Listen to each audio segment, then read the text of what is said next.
I've seen a lot of these mesh goggles lately popping up on Airsoft sites all over the place, so I decided to pick up a set and do a review on them. As a disclaimer, I do not know if they've actually been made in China, but based off of some of the websites I've seen them on and their price and availability, that's my best guess. I've seen these on multiple different sites, as low as $11 and as high as $15, with the average price of being around $13. There are 3 colors available: green, tan, and black. The mesh itself is between 1 and 1.5 millimeters thick.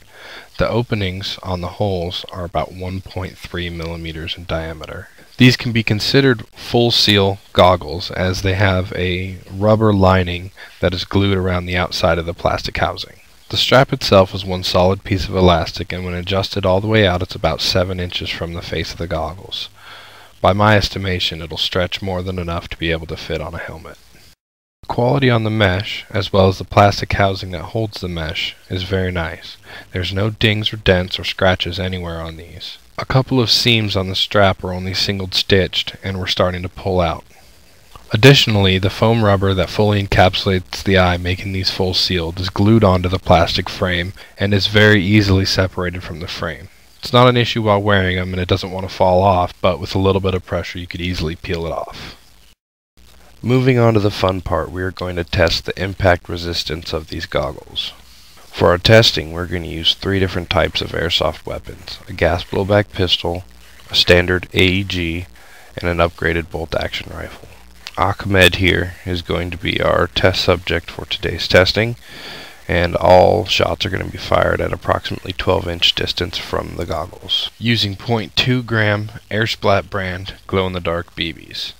I wanted to use glow-in-the-dark BBs because I've seen a lot of reports of them fragmenting on mesh goggles. I was hoping to replicate this in my own testing. First up, we have a KJW KP05 gas blowback pistol. We chronoed it between 278 and 268 feet per second, so averaging around 273 feet per second.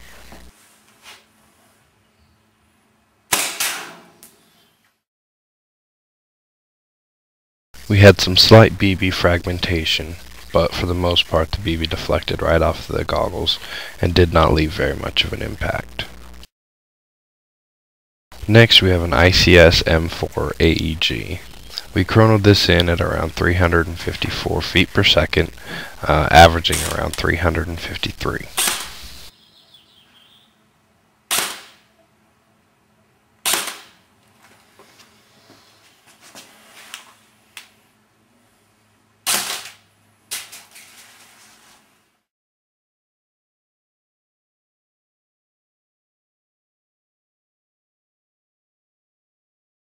We made a more significant dent in the goggles this time, still had BB fragmentation. Finally, we have a Well MB05. We chronoed this gun at 567 feet per second. I took the silencer off the end of it to make the shot because I wanted to hit the exact same spot as with the M4 to see if we could get some penetration. You can see here in the slow motion replay of the impact that the BB didn't deflect or bounce off the goggles, but it completely shattered on impact.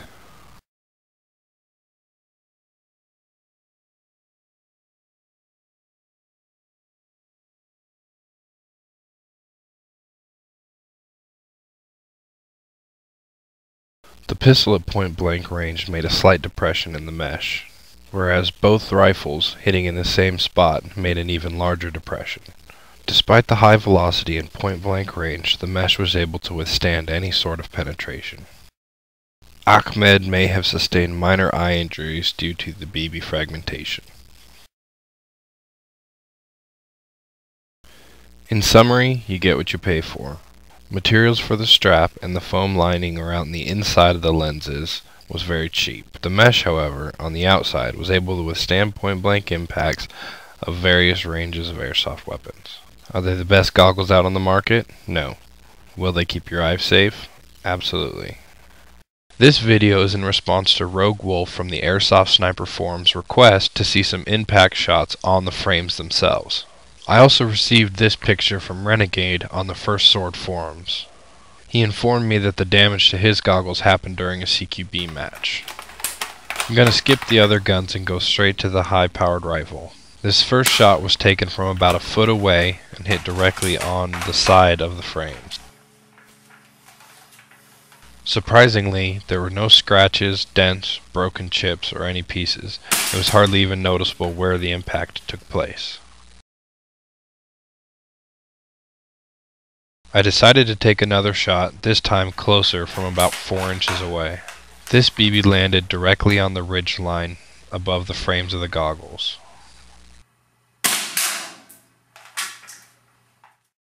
It left a depression in the plastic, but the frame themselves are still sound.